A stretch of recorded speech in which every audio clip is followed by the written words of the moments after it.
Okay, one of my favorite things to do is go thrift shopping. If you know me, you know that I love all things vintage, funky, and I use that to incorporate a lot of my event, wedding designs, and just for gift giving too. So if you want to understand more about how I thrift and go shopping and ways that you can then create beautiful arrangements in thrifted vessels, this is the one for you. Come on, let's go. So while I love going to grocery stores and finding good deals on flowers, I also absolutely am obsessed with foraging. So the next few arrangements will actually be made with stems from my backyard. Let's go. All right, so in a previous video for our July sustainability and foraging tutorial, I shared a little bit more about how I created this really cool modern Ikebana style arrangement. This would be the perfect kind of arrangement for maybe a housewarming or just to enjoy in your own home. It's super chic, super simple, very budget friendly, and doesn't take very long at all. And I used a particular vessel for this that is really going to be the start of our video today about using really cool thrifted, sustainable ideas for your flower arranging vessels. This particular vessel I love. It's a vintage bowl. It's got this really beautiful, very kind of on trend pattern. And it's just like a ceramic vintage bowl that I thrifted. I think it was 50 cents. We have some great thrift stores near where I am, and I'm hoping you do too. If you don't, look around your home for what you do have. I think you'd be really surprised when I have these like on a whim. I'm like, oh, I want to make something fun. I usually can find something, right, that I have around the house, and I'm hoping that you can too, or that this sparks some creativity. So let's dive into how I use thrifted vessels and the different ways that you can style with them. All right, so when I first started thrifting and looking for ways that I could be a little bit more budget friendly, but also just chic and unique in how I decorate my own home and I give gifts, one of the things that I came across was that I would find these really cool vessels, and I wasn't exactly sure at first how to arrange with them, right? Like you see something maybe that sparks your interest, it's different, it's unique. Anything from like I have here, teacups, that this one is really cool. This is like an 1850s, I believe, set that I found. I got like 60 dishes for like $35, and I've been using them for years to create things just for crafts and stuff. Um, or like this one, which is actually a candle, a little taper candle holder. That oh, my black shirt is you can't really see it, but it's super cool. It has a little taper candle holder in there, and I've just always loved the shape. It's just almost like little black leaves, and I think it's stunning and cool and different, and I've just always loved it, and I love creating things in it. And then this piece, though, I wanted to also share with you. I got this as a hand-me-down. My sister was going to give away some of the stuff from her daughters, and this is like an LOL doll, I think, like something stereo, and it's so perfect. It's plastic. I could easily put water in this and arrange with it. And so, like, when I say that the sky is the limit with how funky you can get with these arrangements, I am totally serious.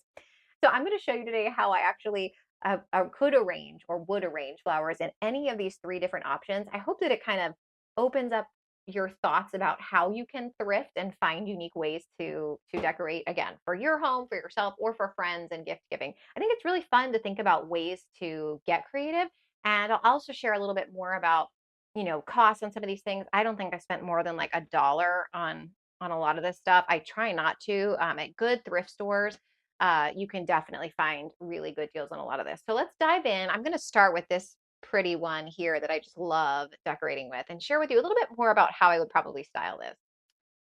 Okay, so with these type of, unique vessels, for example, this one is like a taper candle style. I put a little bit of compostable foam in here just to kind of give it a little something that I could stick into. And for this, I really like the idea of having something come up. So I would say when you're thinking about these type of arrangements, that are unique, think about how you want it to look on a table. So because this is really low on the table, I think I'd want something coming up to kind of give it a presence, make it look unusual and cool. I'm going to go back to one of my favorite design elements that I have all over our backyard, which are these beautiful fern.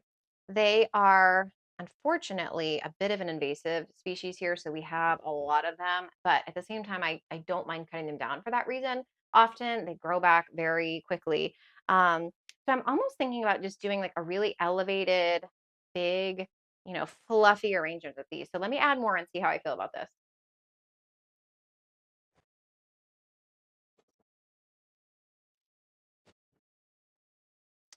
So what I'm doing here is I'm actually also considering like different angles. I like the idea of things facing different ways and sort of giving just this movement as they say of the arrangement. I honestly I love this. I'm like so into this. Um, this would be so beautiful just like at a dinner party on a table. You could, I have a couple crepe myrtle leaves here. I also, these are kind of fun because they're also dark. I wonder if we could put a couple of these in there. And so it's playing off the black of the, oh yeah, of the actual vessel itself. So, I mean, like this to me, how cool is that? Like, I would totally put that on my home. These type of ferns last forever. So let's say you're having a dinner party or again, gift giving. This would be so fun. The dried pods don't need to do anything with. You could even paint them if you wanted them to be a different color. The greenery is striking. You don't need a lot. I think this is a really cool idea for a really neat vessel. Again, super into this. Okay, let me put this aside and I'm going to share a little bit about how I would style them this bad boy. I'm honestly like a 9-year-old girl inside, I think, still, because this is totally my jam. I love it so much.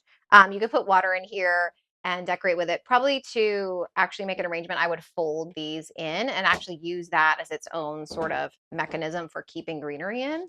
And I like the idea of making this like really full and very big, and like this is going to be a moment, this arrangement. So, and I had a lot of these cool funky greens, and I think for me this kind of needs to be a little bit more over the top. So I'm going to put some of these in here. I love it. Let me cut that a little bit like that.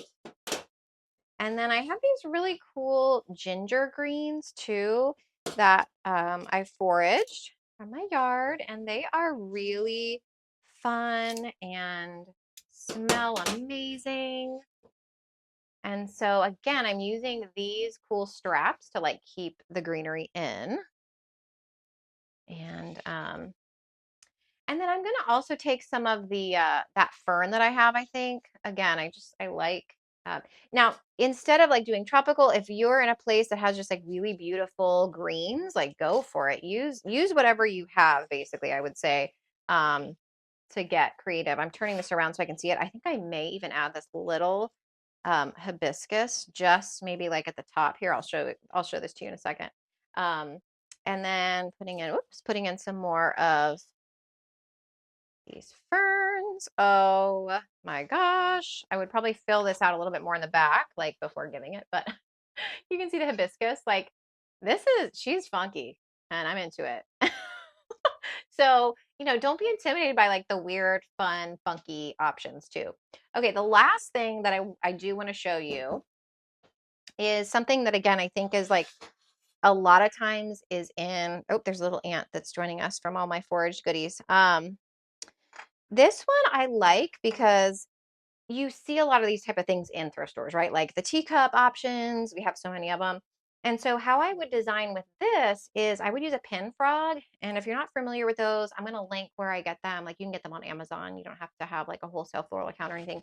But they have like a pointed edge here where you would put a little floral putty, I can link that too, all around the base. It's a waterproof putty. So you make sure this is dry when you're putting it in, and you're sticking it inside of your vessel like so, and you're making sure that it's like really, really firmly push it in really good. Don't get poked by those the big metal pieces where the flowers need to go into.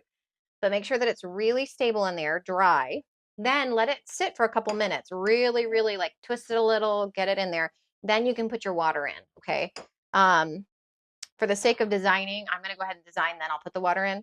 But you could also, when gift giving, like you could also E6000 or hot glue the bottom of this and place it on here so that you're also like everything could be in place. I think that's also just a nice touch so that nobody's like breaking things when they're receiving them because they don't know, how they're supposed to be held. Um, so for this one, I like that this is very kind of formal feeling. I have some really dainty, little local kind of wildflower options. So I think that's what I'm going to do for this one. I'm going to stick these into my pin frog very delicately. Woody stems and thicker stems do better for these type of arrangements. I have some crepe myrtle here. which has just a few of these hint of pink, which I love. All of this I found, all of these stems I found in my backyard. You could go to the grocery store also, right, and get some really um, simple stems for this that wouldn't bust the budget for sure. But I mean, this cost me essentially like $1 probably, or less. This teacup in the set that I got, and then these are all foraged greens otherwise and flowers otherwise. So that's really exciting. I love this little crepe myrtle I have right here, a little crepe myrtle kind of a pod. Hasn't quite started, but I like that it's like textural. So let me put that in the front. And then I also have some really pretty, just, oh, there's that Anne again. um, I have some really pretty dried lavender from a previous event, and I just think the dried lavender with like a teacup is so perfect. So I kind of want these to be like what I do when I do this is like I kind of want these to be a little bit elevated up on the teacup. So probably cut right about here for these and then stick those in. And this to me is just like tea party vibes, you know?